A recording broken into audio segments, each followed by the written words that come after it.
Hello everyone, আসসালামু আলাইকুম। কেমন আছেন সবাই? আশা করি সবাই ভালো আছেন। আজকে দেখাবো পদ্মপুকুর। এই পদ্মপুকুরটি পাবনা জেলার ঈশ্বরদী উপজেলাতে অবস্থিত। না টেনে দেখতে থাকুন পুরো ভিডিওটি। আজকের ব্লগ 11। অনেক দিন পরে একটি ছোট ব্লগ দিয়ে চলে আসলাম আপনাদের কাছে।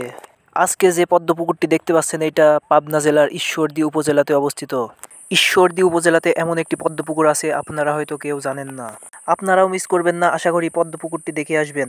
মূলত শুকনা মৌসুমের জন্য পদ্ম ফুল দেখা যায় না। পানিতে পরিপূর্ণ থাকলে পদ্ম ফুল দেখতে অনেক সুন্দর লাগে, অনেক ফুল ফুটে থাকে এই পদ্মপুকুরে।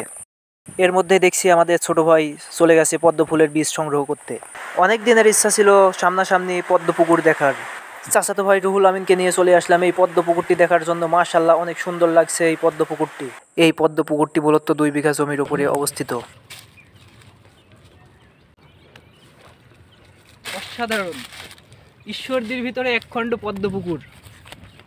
পদ্ম ফুলের ফল যে এমন হয়, পদ্ম পুকুরে না আসলে বুঝতেই পারতাম না। নতুন একটা অভিজ্ঞতা হলো এই পদ্ম ফুলের বাগানে এসে।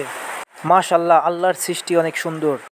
আমরা এসেছিলাম পদ্মপুকুরে পদ্ম দেখতে, কিন্তু পদ্মের সংখ্যা খুবই কম থাকায় আমরা পদ্মের বীজ তুলে নিয়ে যাচ্ছি।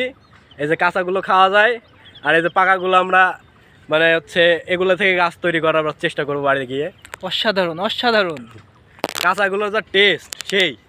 ছোট ভাই পদ্ম ফল খাবে, তার জন্য কি করছে দেখুন সবাই।